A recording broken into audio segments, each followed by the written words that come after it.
میں اب اس کے بعد انتہائی ادب کے ساتھ مفتی حذیفہ قاسمی صاحب جو جمعیت العلماء مہاراشٹر کے جنرل سیکریٹری ہیں اور ادارہ احیاء سنت کے انجمن احیاء سنت کے صدر ہیں، انتہائی ادب کے ساتھ دعوت دیتا ہوں کہ تشریف لائیں اور خطاب فرمائیں۔ آپ کا عنوان ہے اور تم خواب میں تاریخ قرآن ہو۔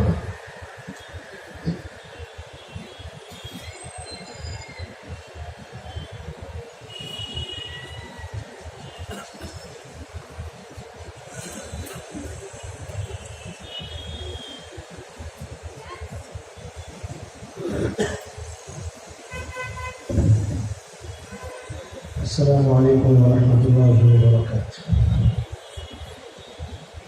معزز حاضرین مجلس، صدر مجلس، علماء کرام، آج کی یہ باوقار مجلس جو انجمن طلبہ قدیم مسجد الاصلاح اعظم گڑھ کے غیور افراد نے منعقد کی اور انتہائی بامقصد وقت کے تقاضوں سے ہم آہنگ جس کے پرمغز خطابات آپ سن رہے تھے، ہمارے مکرم محترم جناب جاوید مکرم صاحب، جن کی مجبوری یہ ہے کہ ان کو جانا بھی تھا ورنہ وہ ہمارے درمیان اور کچھ دیر بیٹھتے، ان کا جب وقت پورا ہوا تو میرا دل چاہ رہا تھا کہ میں کھڑے ہو کر کہتا کہ میرے وقت کا کچھ حصہ ان کو دے دیا جائے، بات مکمل کرنے دی جائے۔ خطاب کوئی بھی ایک اہم ہو، پرمغز ہو، تو اہل علم کو تسلی اور تسکین ہوتی ہے۔ ہم سب کے لیے ڈاکٹر صاحب، ڈاکٹر جاوید صاحب کے انتہائی قابل احترام ہیں، اور جس رخ پر وہ امت کی رہبری کر رہے تھے، سچی بات یہ ہے کہ اگر میرا عنوان طے نہ ہوتا تو میرا بھی دل میں چل رہا تھا کہ میں کچھ اگلی باتیں اور آپ سے۔ بہرحال میرا جو موضوع ہے میں کوشش کروں گا کہ اپنی بات اسی محور، اسی دائرے کے اندر جاری رکھوں۔ میرے بزرگوں، آپ سبھی حضرات جانتے ہیں میں ادارے میں ایک عالم دین ہونے کی حیثیت سے، ایک منصبی ذمہ داری کی حیثیت سے، مفتی ہونے کی حیثیت سے وہی ساری ذمہ داریاں انجام دے رہا ہوں جو ہندوستان کے اداروں میں اساتذہ انجام دیتے ہیں۔ اس کے ساتھ ساتھ جو اللہ توفیق دیتا ہے، جب علماء سے میری وابستگی، ضرورت پڑنے پر آل انڈیا مسلم پرسنل لا بورڈ کو کسی بھی طرح کی ہنگامی کوئی خدمت کا تقاضا ہو، پوری کوشش کی جاتی ہے وہاں بھی تھوڑا حصہ لے لیا جائے ملی سماجی کاموں میں۔ لیکن جس طرح ڈاکٹر جاوید صاحب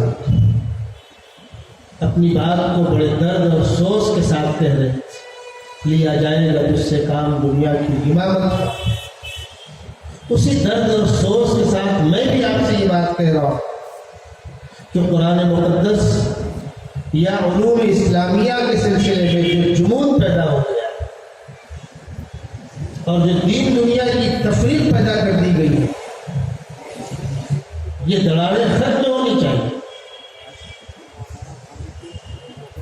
شروع میں 2-5 منٹ میں اپنی بات کی ذرا تمہید آپ کے سامنے رکھ دوں۔ ہم سب جانتے ہیں اور ہمارا یقین اور عقیدہ ہے کہ خداوند قدوس نے سیدنا آدم علیہ السلام سے لے کر سیدنا عیسیٰ علیہ السلام خاتم النبیین صلی اللہ علیہ وسلم کو چھوڑ کر پچھلے سارے انبیاء کرام الگ الگ علاقوں میں، الگ الگ قوموں میں، الگ الگ زمانوں کے اندر بھیجے۔ وہ سارے انبیاء کرام جن قوموں میں تبلیغ کا فریضہ انجام دے رہے تھے، میرے الفاظ آپ توجہ کے ساتھ سنیں، ہر نبی جس قوم میں تبلیغ کا فریضہ انجام دے رہا تھا وہ نبی اس قوم کی فصیح زبان میں خطاب کرتا تھا. وما ارسلنا من رسول الا بلسان قومه ليبين لهم. جو نبی جس قوم کے اندر بھیجے گئے اور جس نبی کا جس قوم سے سابقہ تھا وہ نبی اس قوم کی فصیح زبان میں گفتگو کرتے تھے. کسی نبی کو ترجمان اور گائیڈ نہیں لگتا تھا. یہ اٹل حقیقت ہے، قرآنی فرمان. اگلی بات، پچھلے انبیاء کرام علاقائی تھے. کوئی مشرق، کوئی مغرب، کوئی شمال، کوئی جنوب، کوئی ندی کے اس پار، کوئی ندی کے اس پار، کوئی پہاڑ کے اس پار، کوئی پہاڑ کے اس پار. چھوٹے چھوٹے خطوں میں چھوٹے چھوٹے قبیلوں اور قوموں کے اندر انبیاء کرام تشریف لائے. ان میں سے کوئی نبی آفاقی نبی نہیں، ان میں سے کوئی نبی قیامت تک کے نبی نہیں. کچھ محدود وقت، محدود زمانہ. اس کے مقابلے سیدنا محمد رسول اللہ صلی اللہ علیہ وسلم، خاتم النبیین صلی اللہ علیہ وسلم، آپ کسی قوم کے نبی نہیں، کسی برادری کے نبی نہیں، کسی علاقے کے نبی نہیں. پچھلے انبیاء کرام کے ہاں انبیاء کرام امتوں سے خطاب کرتے تھے. صیغہ خطاب یا قومی یا اخوانی ہوتا. یہاں آپ کا صیغہ خطاب یا اہل مکہ یا اہل مدینہ یا قریش یہ نہیں ہے. آپ کا صیغہ خطاب قل یا ایھا الناس انی رسول اللہ الیکم جمیعا الذی لہ ملک السماوات والارض یا ایھا الذین آمنوا یا ایھا المسلمون یا ایھا الکافرون. آپ کے یہاں علاقائیت نہیں ہے. آپ کا پیغام مشرق سے لے کر مغرب تک، شمال سے لے کر جنوب تک، کالے گورے، عرب اور عجم، اپنوں اور خیروں کو سب کو یکساں شامل ہے. آپ کے یہاں تقسیم صرف ایک ہے، اللہ کے ماننے والوں کی اور نہ ماننے والوں کی.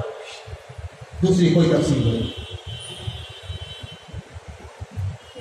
جس طرح پچھلے انبیاء کرام کو اپنی قوموں سے گفتگو کرتے وقت اس قوم کی فصیح زبان درکار تھی، تو آفاقی پیغمبر کو جن کا پیغام پورے عالم کے لیے ہے، ان کو یا ان کی امت کو دنیا کی وہ زبانیں درکار نہیں ہوں گی.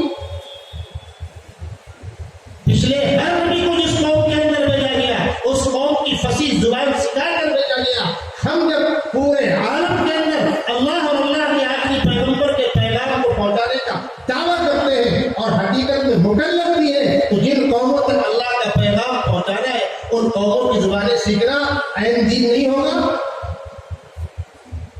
اور ان زبانوں کو سیکھنے کے لیے، ان زبانوں کے اندر مہارت پیدا کرنے کے لیے اگر ہم نے کسی کالج میں، یونیورسٹی میں داخلہ لیا، اخلاص کے ساتھ علم حاصل کروں گا، تحقیق اپنے اندر پختہ کروں گا، اور ایک مقام تک پہنچنے کے بعد دنیا ضرورت ہے، آخرت مقصد ہے. ضرورت پوری کرنے کے ساتھ ساتھ اپنے مقصد کو اور اپنی منصبی ذمہ داری کو نبھاؤں گا. ہمارے بچے کا اسکول اور کالج میں پڑھنا، کسی موضوع پر پی ایچ ڈی کرنا، فوج کے اندر نوکری کرنا، کاروبار کرنا، محنت کر کے بال بچوں کو جائز رزق کی کفالت کرنا، یہ عین دین نہیں ہوگا. کیوں تفریق کر دی گئی؟ کیوں بات کیا گیا؟ ان دونوں چیزوں کو یاد رکھیے گا. آج سے ڈاکٹر صاحب 300 سال پہلے کہہ رہے تھے اور پیچھے آئے. ہمارے جن اکابر نے اس ملک میں جنگ آزادی لڑی ہے، وہ مسٹر اور ملا ایک ساتھ ہوتے تھے. وہ اپنے مقدمات کورٹ میں کھڑے ہو کر خود لڑتے تھے. وہ دنیا کی آنکھ میں آنکھ ڈال کر بات کرنے کا حوصلہ رکھتے تھے. جب ملک کے اندر بٹوارے کا شوشہ چھوڑا گیا اور ہمارے اکابر نے اس کی مخالفت کی، یہ سوال پیدا ہوا دونوں مل کر کیسے رہ سکتے ہیں؟ وہ نظام کیا ہوگا؟ وہ فارمولا کیا ہوگا؟ جمعیت علماء کے دستاویز کے اندر وہ مدنی فارمولا موجود ہے. ہمارے اکابر نے اس ملک کو چلانے کے لیے وہ فارمولا بنا کر پیش کیا. کس کی نگاہیں بدل گئی؟ احساس کمتری کا ہم شکار ہو گئے. مرعوبیت کا ہم شکار ہو گئے، اور یہ بالکل حقیقت ہے کہ خداوند قدوس کو اس کا صحت مند اور طاقتور بندہ کمزور بندے سے زیادہ عزیز ہے۔ میں مثال دوں گا، اللہ کے نبی صلی اللہ علیہ وسلم مکہ المکرمہ میں ہیں، شروع کے 13 سال آپ کے مکہ المکرمہ میں گزرے، صرف ظلم سہتے گزر گئے، کوئی نظام وجود میں نہ آ سکا اور مجبور ہو کر آپ کو مکہ چھوڑنا۔ آپ اور آپ کے صحابہ اپنی جان بچا کر نکلے، صحابہ بدن کے کپڑوں پر نکلے، مکے کے اندر باغوں اور پراپرٹیوں کے مالک جب مدینہ منورہ پہنچے ہیں تو انہوں نے مزدوری کی، اور قرآن نے ان مکے سے جانے والے مالدار صحابہ کو مدینہ منورہ پہنچنے کے بعد جب وہ فقر کے عالم میں زندگی گزار رہے ہیں تو قرآن کہہ رہا ہے للفقراء المہاجرین الذین اخرجوا من دیارہم واموالہم یبتغون فضلا من اللہ ورضوانا، یہ تعارف کرا رہا ہے قرآن، اور فقراء اس آیت کی روشنی میں یہ مسائل لکھ رہے ہیں۔ مجتہدین نے یہاں پر اجتہاد استعمال کر کے وہ مسائل نکالے ہیں۔ ایک آدمی دارالحرب میں اتنی ہی پراپرٹی کا مالک ہو، لیکن اگر حالات ناسازگار ہونے کی بنیاد پر وہ ہجرت کر کے دارالاسلام میں آ جاتا ہے تو دارالحرب کی اس کی پراپرٹی اس کی ملکیت سے نکل جائے۔ یہ مسئلہ بنا کیوں؟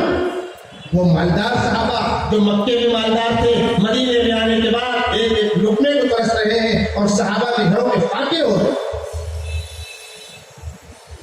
حالات بدلے، مدینہ منورہ آنے کے بعد اب دوسرے سال اور مظلوم مسلمانوں جن کو مکے سے ظلمن نکال دیا گیا تھا دفاع کی اجازت دی جا رہی ہے۔ اذن للذین یقاتلون بانہم ظلموا وان اللہ علی نصرہم لقدیر الذین اخرجوا من دیارہم بغیر حق الا ان یقولوا ربنا اللہ۔ اب ان کو دفاع کی اجازت دی جا رہی ہے، اور وہ پہلی جنگ بدر جو مکمل بے سر و سامانی کے عالم میں لڑی گئی ہے، جس میں مسلمانوں کے پاس نہ ہتھیار ہیں، نہ تلوار ہیں، نہ نیزے ہیں، مسلمان خالی ہاتھ پیڑوں کی ٹہنیاں لے کر کھڑے ہیں، ہاتھوں میں پتھر لے کر کھڑے ہیں، اور ادھر ابو جہل کا وہ لشکر جراح، کبر اور نفرت کا یہ عالم ہے کہ جب مکے والوں کی جانب سے 3 افراد باہر نکلتے ہیں، عتبہ، شیبہ اور ولید، اور آ کر تلوار لہراتے ہیں حلب مبارز، اور ادھر سے انصار مدینہ کے 3 مخلص نوجوان نکل کر سامنا کرتے ہیں تو وہ پوچھتے ہیں من انتم، تم کون ہو؟ وہ کہتے ہیں رہتم من الانصار، ہم انصار جماعت کے افراد ہیں۔ وہ کہتے ہیں جاؤ، تم سے ہمارا کوئی سروکار، تم سے کوئی کام نہیں ہے، اور وہاں سے پکار کر کہتے ہیں یا محمد اخرج اطفالنا، ہمارے برابر کے لوگوں کو نکالو، تم نے مدینے کے چرواہوں کو ہمارے سامنے کھڑا کر دیا۔ اللہ کے نبی صلی اللہ علیہ وسلم کے سامنے کتنا بڑا چیلنج ہے۔ آپ دعایا قم یا علی، قم یا حمزہ، قم یا عبیدہ، آپ نے 2 اپنے کر کے، اور ایک نوجوان اسی خاندان کا جس خاندان کا عتبہ اور شیبہ اور ولید، اس بے سر و سامانی کے عالم میں جنگ لڑی گئی، جس جنگ کے شروع کرنے سے پہلے آپ نے ایک چھپر بنوایا، ایک جھوپڑی بنوائی، اور اس جھوپڑی میں آپ کے ساتھ سیدنا ابوبکر صدیق، وہ راوی میں اس واقعے کے وہ کہتے ہیں اللہ کے نبی صلی اللہ علیہ وسلم نے رو رو کر دعائیں کرنی شروع کی، خدا بندہ 13 سال مکہ المکرمہ کے، 2 سال مدینہ منورہ کے، اس کوشش کے بعد چھوٹی سی ٹولی میرے ساتھ آئی، اسباب کی دنیا میں ہم لڑنے کے لائق نہیں، ہم 313 وہ 1003 فٹ سے زیادہ، ہم نہتے وہ مکمل مسلح، اور دعا کرتے کرتے آپ کی زبان سے جملہ نکلا ہے، ہم اور آپ کہہ دیں فتویٰ لگ جائے گا ہمارے اوپر، لیکن یہ مقام ناز ہے، پیغمبر کو کہنے کا حق ہے، اپنے رب سے وہ کہہ رہے ہیں اللہم ان تہلک هذه الدعوة لا تعبد بعد، خدا بندہ آج اگر یہ کوئی شکست کھا گئی تو آئندہ روز زمین پر نہ کوئی تیری سننے والا ہوگا نہ کوئی میری سننے والا۔ سیدنا ابوبکر صدیق کہتے ہیں کہ اللہ کے نبی کے آنسوؤں سے زمین تر ہو گئی، کندھے سے چادر گر گئی، میں نے آپ کے پیش پیٹ پر ہاتھ رکھا، یا رسول اللہ بس کیجئے، یہ ناممکن ہے کہ آپ برف نفیس موجود ہو اور مسلمانوں کو شکست ہو۔ ادھر خدا کی جانب سے بشارت دی گئی، آپ جنگ شروع کیجئے، نمٹنا حرم ہمارا کام ہے، اس کے بعد آپ نے اشارہ کیا ہے اور جنگ شروع ہوئی ہے اور آسمان سے فرشتوں کا نزول ہوا ہے۔ مقصد تاریخ بیان کرنا نہیں ہے، صرف ایک ذہن سازی کے طور پر واقعہ سنا رہا ہوں۔ جنگیں چلتی رہی، جنگ بدر، جنگ احد، جنگ خندق، مسلمان ڈیفینسنگ پوزیشن۔ چھٹے سال اللہ کے نبی صلی اللہ علیہ وسلم خواب دیکھتے ہیں کہ اپنے صحابہ کو لے کر عمرہ کر رہا ہوں۔ اس وقت تک حج فرض نہیں ہوا تھا۔ آپ اپنے تقریباً 1300 جالسار صحابہ کو لے کر مکہ المکرمہ آتے ہیں۔ مکے والوں راستہ روک دیا اور بدتمیزی کے سارے حدث پھیل گئے۔ حالات بالکل جنگ کے تھے، لیکن خداوند قدوس کا اشارہ تھا کہ مصالحت کرو۔ آپ نے مصالحت کی۔ اس مصالحت کا فائدہ یہ ہوا، یہاں پر رک کر میں اپنے مسلمان بھائیوں سے کہوں گا، ہمارے یہاں دو مصیبتیں ہیں۔ ایک طبقہ مایوسی کا شکار ہو گیا ہے، ارے مولوی صاحب اسی کو پاکستان میں رہنا ہے، سب چلتا ہے چلنے دو۔ وہ مورتی پوجا کر رہے ہیں، وہ شرک کر رہے ہیں، غیر اللہ کے سامنے پیشانیاں جھکا رہے ہیں، اور ایک طبقہ باتوں باتوں میں آستین چڑھا کر کھڑا ہو جاتا ہے۔ یہ بھی غلو کے ایک کنارے پر کھڑا ہے، وہ بھی غلو کے ایک کنارے پر کھڑا ہوا ہے۔ عقل کے ناخون لیں، طاقت پیدا کرو، ٹکراؤ سے بچو، طاقت پیدا کرو، ٹکراؤ سے بچو۔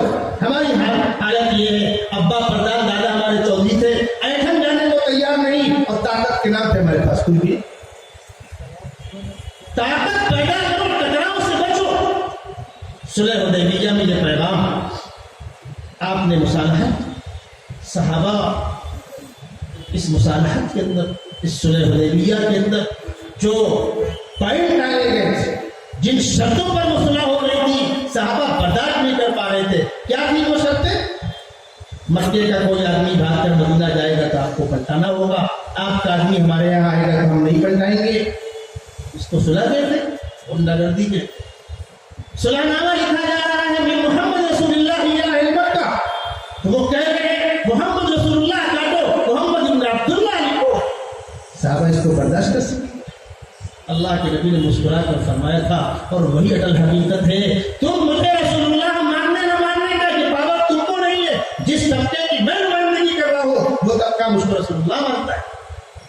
بھائی ایک طبقہ مدینے سے آنے والوں کا، ایک طبقہ مکے میں روکنے والوں کا۔ تم ابو جہل کو یا کسی اور کو مر جاتا ہے، تم کسی چودھری کو اپنا سردار مانتے ہو، ہمیں کیا حد پہنچتا ہے، تم اس کو سردار نہیں کہہ سکتے۔ وہ جس طبقے کی نمائندگی کر رہا ہے وہ طبقہ اس کو سردار مان رہا ہے۔ آقا نے فرمایا تھا تم مجھے مانو نہ مانو، میرے خدا نے مجھ کو رسول بنا کر بھیجا ہے۔ مسلمان مجھ کو رسول مانتے ہیں، میں اللہ کا نبی برحق ہوں، لیکن اگر تمہارا اصرار ہے علی کاٹ دو میرے نام کیا رسول اللہ۔ علی نے فرمایا یا رسول اللہ یہ مجال میری نہیں ہے، آپ اپنے کام اپنے ہاتھ سے مٹا دیجیے۔ فرمایا بتلاؤ کہاں پر ہے، آپ نے اس کو مٹایا، صلح ہوئی۔ صلح حدیبیہ 2 سال برقرار رہی، اس کے بعد اہل مکہ نے خود عہد شکنی۔ اس 2 سال کے اندر اسلام کا پیغام کہاں تک پہنچا؟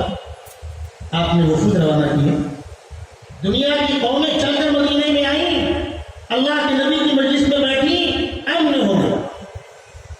ہندوستان جیسے ملک میں آج ہم حالات کا شکوہ کر رہے ہیں، ذرا مسلمان غور سے کام کریں۔ اس مصالحت کے بعد مکے والوں کے پاس پیغام کیا تھا؟ کوئی پیغام نہیں تھا، اور مسلمانوں کے پاس قرآن جیسی زندہ جاوید کتاب تھی، اور اللہ کے نبی صلی اللہ علیہ وسلم کی زندہ جاوید زندگی تھی۔ دنیا نے اسلام کو قریب سے دیکھا اور سمجھا۔ 2 سال کی مدت میں مدینہ شہر کے اندر مسلمانوں کی تعداد اتنی ہو گئی، اور دنیا سے چل کر آنے والے مسلمانوں کی تعداد اتنی ہو گئی، جب مکے والوں نے عہد شکنی کی، اور سن 8 میں آپ نے مکے پر حملے یا خانہ کعبہ کو گندگی سے آزاد کرا کے یا اسلام کے پیغام کو دنیا کے اندر پھیلا کے، الفاظ جو چاہے استعمال کر لیں، آپ نے اس کے ارادے سے جنگ کا فیصلہ کیا۔ اس وقت آپ کے پاس 10,000 کی فوج ہے، اور مکے والے وہی 3,000۔ مکے کی اصل تعداد اتنی ہی تھی۔ اس کے علاوہ کبھی اگر آپ کو بڑی فوج دکھتی ہے جنگ خندق جیسی، تو وہ جنگ احزاب تھی، مختلف ٹولیوں کو جمع کر کے متحدہ فوج بنا کر لائے تھے۔ اصل آبادی مکے کی اتنی ہی تھی۔ وہ وقت آیا کہ اللہ کے نبی صلی اللہ علیہ وسلم مکے میں داخل ہو رہے ہیں، اور اہل مکہ مقابلے کی طاقت نہیں رکھ رہے۔ بالآخر مکہ فتح ہوا. لمبی اس کی داستان ہے. اصل بات جو آپ کو سنانی ہے، قوت پیدا کرو، ٹکراؤ سے بچو. یہی مکہ ہے جس کی گلیوں پر صحابہ کو لنگا میں گھسیٹا گیا ہے، جس کی گلیوں میں اللہ کے نبی کے اوپر گندگی ڈالی گئی ہے. یہی وہ خانہ کعبہ ہے جہاں اللہ کے نبی کے اوپر اونٹ کی اوجی رکھی گئی ہے. یہی وہ حرم ہے جہاں اللہ کے نبی گردن میں چادر کا پندہ لگا کر گلا گھوٹا گیا ہے. آج وہ مکہ اسلام پرچم تلے. اب مکے والے قید کر کے لائے گئے، ہاتھوں میں ہتکڑیاں، پیروں میں گھڑیاں. وہ آپ کے سامنے کھڑے ہیں. آپ نے ان سے پوچھا تمہارا میرے بارے میں کیا گمان ہے؟ انہوں نے کہا ہم نے آپ کے ساتھ جو کچھ کیا بہت برا کیا. ہم اقراری مجرم ہیں، یہاں کے گلی کوچے گواہ ہیں. دنیا جانتی ہے کہ آپ پر ہم نے جو کیا وہ سراسر ظلم تھا. آج اللہ نے آپ کو طاقت دی ہے. آپ اگر انتقام لینا چاہیں، بدلہ لینا چاہیں تو یہ دنیا اس کو غلط نہیں کہے گی. آپ کا حق ہے. آپ کے ایک اشارے پر ہماری گردنیں ہمارے بدن سے جدا ہو سکتی ہیں، لیکن ہمیں یہ بھی معلوم ہے کہ روح زمین میں آپ سے بڑا کوئی مشفق و شفیق نہیں پیدا ہوا. آپ شریف، آپ کے شریف بیٹے ہیں. ہم آپ کی شرافت کا واسطہ دے کر آپ سے معافی کی بھیک چاہتے ہیں. اللہ کے نبی صلی اللہ علیہ وسلم نے ارشاد فرمایا، تاریخ میں ایک واقعہ محفوظ ہے. حضرت یوسف کے بھائیوں نے ان کے ساتھ بہت ظلم زیادتیاں کی تھی. اللہ نے ان کو عزت دی تھی. ایک وقت ایسا آیا علاقے میں قحط پڑا اور یوسف مصر کے بادشاہ ہیں، بھائی لوگ غلہ لینے آ رہے ہیں. ایک بار آئے، دوبارہ آئے، تیبارہ آئے. لمبی داستان ہے. تیسری مرتبہ کہا بادشاہ سلامت، ہم اس سے پہلے پیسے لے کر آیا کرتے تھے، آپ نے اپنی شرافت کا مظاہرہ کرتے ہوئے پیسے پلٹا دیے. اس وقت ہمارے پاس پیسے بھی نہیں ہیں. ایھا العزیز مسنا واهل الظلم وجینا بذات مفجات فاوفی الکیل. بادشاہ سلامت، پیسے مت دیکھیے، غلہ پورا دے دیجیے. ہم نبی کے خاندان والے ہیں، نبی کے گھر میں فاقے کی نوبت ہے. تصدق علینا، صدقہ سمجھ کر دے دیجیے. ان اللہ یجزی المصدقین. حضرت یوسف کے کان میں یہ آواز پڑی کہ میرے باپ کا خون اور میرے سامنے صدقے کا حق پھیلا رہے، وہ برداشت نہ کر سکے. پیمانہ لبریز ہو گیا. فرمایا هل علمتم ما فعلتم بيوسف واخي اذا انتم جاهلون. جب ان کی آنکھیں کھلی اور اس کے بعد شرمندہ ہوئے، بھائیوں نے کہا تاللہ لقد آثرنا اللہ علینا وان كنا لخاطئین. بھائی ہم گنہگار ہیں، خطا کار ہیں، شرمندہ ہیں. تم مصر کے بادشاہ ہو اور ہم غلے کے لیے ہاتھ پھیلا کر تمہارے سامنے کھڑے ہیں. اس وقت یوسف نے کہا تھا لا تثریب علیکم اليوم یغفر اللہ لکم وهو ارحم الراحمین. اور اگلا جملہ کہا تھا انہ من یتقی ویصبر فان اللہ لا یضیع اجر المحسنین. بھائیوں، جس کی زندگی کے اندر خوف خدا ہوگا اور حالات سے نمٹنے کا حوصلہ ہوگا، تقویٰ اور صبر. تقویٰ کسی کیپسول کا نام نہیں کھا کر پانی پی لیا جائے، صبر کسی کیپسول کا نام نہیں کھا کر پانی پی لیا جائے. پوری زندگی کے اندر خدا کے سامنے جواب دہی کا احساس، روڈ پر ہو تو، کاروبار میں ہو تو، بند کمرے میں ہو تو، حکومت کے عہدوں پر ہو تو مجھ کو میرا خدا دیکھ رہا ہے. اس طرح یوسف کو زلیخا نے بند کمروں کے اندر، کمرے کے اندر کمرہ، کمرے کے اندر کمرہ، تنہائی میں لے جا کر برائی کی دعوت دی تھی. اور آپ نے کہا تھا معاذ اللہ. زلیخا کہہ رہی تھی یوسف کیوں انکار کرے، کون دیکھنے والا، کون ہاتھ پکڑنے والا ہے؟ وہ کہہ رہے تھے مجھ کو میرا خدا دیکھ رہا ہے. یہ ہے وہ تقوی کی اعلیٰ کوالٹی. اور جب زلیخا نے کہا لئن لم يفعل ما آمره ليغفرن وليكون من الساغرين، میں جو کہتی ہوں اس پردیسی مہمان کو ماننا پڑے گا. اس کا یہاں ہے کون؟ میں جیل میں ڈال دوں گی، سڑا دوں گی، کوئی پرسا میں حل نہیں ہوگا. یہ وہ موقع تھا جہاں پر مشکل حالات میں جمنے کا موقع، جس کو صبر. اس وقت یوسف نے کہا تھا رب السجن احب الی مما یدعوننی الیہ. پروردگار جیل جانا گوارا ہے لیکن ناجائز میں منہ مارنا گوارا نہیں ہے. حضرت یوسف کی زندگی میں تقویٰ بھی اعلیٰ معیار کا اور صبر بھی اعلیٰ معیار کا. وہ حوالہ دے رہے ہیں بھائیوں کو انہ من یتقی ویصبر فان اللہ لا یضیع اجر المحسنین. اس وقت حضرت یوسف نے بھائیوں سے کہا تھا وہ تمہارا کردار تھا، وہ تمہارا ظرف تھا، یہ میرا ظرف ہے، میں تم سب کو اللہ کے واسطے معاف کرتا ہوں۔ حضرت یوسف نے اپنے بھائیوں کو طاقت میں ہوتے ہوئے بلا کسی دباؤ کے اور بلا کسی لالچ کے اللہ کے لیے معاف کیا تھا۔ یہ واقعہ تاریخ کے اندر موجود ہے۔ اللہ کے نبی صلی اللہ علیہ وسلم اسی واقعے کا حوالہ دے رہے ہیں اور فرما رہے ہیں اقول کما قال یوسف لاخوته اذهبوا فانتم الطلقاء لا تثریب علیکم اليوم۔ جو بات حضرت یوسف نے اپنے بھائیوں سے کہی تھی طاقت پر آنے کے بعد، وہی بات آج میں تم سے کہہ رہا ہوں۔ مسلمانوں، یہی سرزمین مکہ ہے۔ اللہ کے نبی نے سینکڑوں مرتبہ معاف کیا تھا ہجرت سے پہلے، صحابہ نے سینکڑوں مرتبہ معاف کیا تھا ہجرت سے پہلے۔ کوئی گنتی، کوئی تذکرہ، کوئی ریکارڈ؟ کیوں؟ اس وقت آپ کے لیے علاوہ معاف کرنے کے اور تھا کیا؟ آج جس کا رونا ہے، دوبارہ ڈاکٹر ڈائن مکرم صاحب کہہ رہے تھے، آج ہم احساس کمتری کا شکار ہیں، بے بسی کا شکار ہیں۔ طاقت لینے کے لائق ہو، طاقت رکھنے کے بعد بدلہ لینے کے لائق ہو اور معاف کرو۔ تاریخ سنہرے حروف سے اس کو قرآن نے کہا ہے اعدوا لهم ما استطعتم من قوة ومن رباط الخيل ترهبون به عدو الله وعدوكم۔ قرآن احکامات آج بھی زندہ ہے، اسلام کی کشش اور تاثیر آج بھی برقرار ہے۔ ہائے افسوس، وہ غیرت، وہ حمیت، وہ غیرت وہ ہمارے اندر کہاں سے؟ میں نے جہاں سے بات شروع کی تھی، ہم اہل مدارس، ہم ائمہ کرام، ہم دینی حلقوں میں بیٹھنے والے اپنی زندگی قرآن کے مطابق، اپنی زندگی سیدنا محمد رسول اللہ صلی اللہ علیہ وسلم کے فرمان کے مطابق، اپنی زندگی اپنے بزرگوں کی زندگی کے مطابق کاش کہ ہم بنانے پر اپنے آپ کو آمادہ کر لیں۔ آج بھی غیر گزرے دور میں بھی اگر اسباب کی دنیا میں حکومت ہاتھ میں نہیں بھی آتی، اسباب کی دنیا میں حالات بدلتے ہوئے نظر نہیں آتے، ہمارا کہیں سے نقصان نہیں ہے۔ بنو تم نہ ہندی نہ روسی نہ نازی، بنا لو جو اپنے کو سچا حجازی، تمہیں پھر بہرحال لے جاؤ بازی، مرو تو شہید اور مارو تو غازی۔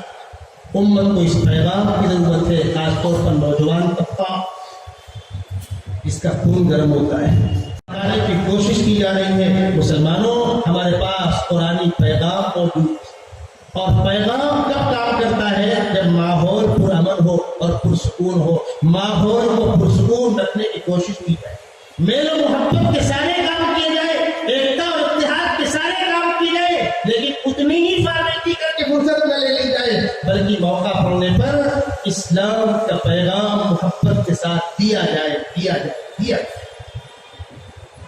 آج بھی اس ملک میں بہت امکانات موجود ہیں، بہت مواقع موجود ہیں، ایک بڑی تعداد انسانوں کی تڑپ رہی ہے، بے چین ہے، سچائی کی تلاش میں، اچھائی کی تلاش میں، حقیقت کی تلاش میں، آسمانی تعلیم کی تلاش میں، اور وہ تمام چیزیں ہمارے پاس موجود ہیں۔ کیا خدا بند قدوس روز قیامت ہم سے سوال نہیں کرے گا؟ تمہارے پڑوس میں رہنے والا ایک ہندو بھائی، تمہارے یہاں کام کرنے والا ایک ہندو کاریگر، تمہارے تعلق بیپاریوں سے، تم کہتے ہو ان کے یہاں، ان کو بلاتے ہو اپنے یہاں، کبھی موقع نہیں ملتا آپ کو محبت کے ساتھ؟ روزہ کیا ہے، عید کیا ہے، رمضان کیا ہے، نماز کیا ہے، زکات کیا ہے، ہم نہیں بدلا سکتے۔ اس پیغام کو دینے کے لیے اپنے آپ کو تھوڑا سا اس کے لائق بنانا۔ اس ملک میں 2 منٹ میں اپنی بات ختم کروں گا، اس ملک میں وہ دور بھی گزرا ہے جب برادران وطن سفر میں جاتے تھے تو اپنی بالغ بچیاں ہمارے گھروں میں رکھا دیتے تھے، اپنے فیصلے ہم سے کراتے تھے۔ ہم نماز پڑھ کے نکلتے تھے تو غیر مسلم عورتیں اپنے بچوں کو لے کر دروازوں پر کھڑی ہوتی تھی کہ آپ نماز پڑھ کے نکل رہے ہیں، پھونک دیجیے۔ آج وہ دن آ گیا، اذان پر پابندی، نماز پر پابندی، مسجدوں کو مسمار کرنے کی بات، کس کی نگاہ ہے بندگی؟ جب سر میں ہماری اطاعت تھی، سر در امید کا تھا، جب سر سیاہ چلنے لگی، اس پیڑ نے پھلنا چھوڑ دیا، اللہ کی راہیں اب بھی ہے کھلی، آثار و نشاں سب قائم ہے، اللہ کے بندوں نے مگر اسراف چلنا چھوڑ دیا۔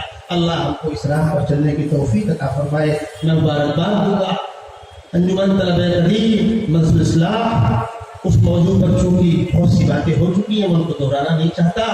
دل میرا خوش ہے، جذبات اندر سے انتہائی برانگیختہ ہے، بہت کچھ کہنے کا دل چاہتا ہے، لیکن آپ کو اور مہمانوں کو سننا ہے۔ اسی مبارکباد کے ساتھ اس اسکول کے ذمہ دار جلیس آدمی صاحب اور جن لوگوں نے اس پروگرام کو کامیاب بنانے میں وقت، پیسہ، صلاحیتیں لگائی، وہ سب مبارکباد کے مستحق ہے۔ یہ آپ کے اعظم گڑھ کا ایک مرکزی اور نمائندہ ادارہ ہے، خدا بندہ اس کو آسمان کی بلندیوں تک پہنچائے، اس کے قائم کرنے والے بانیوں کی قبروں کو نور سے منور کرے، ان کو کروٹ کروٹ سکون نصیب فرمائے۔ وآخر دعوانا الحمدللہ۔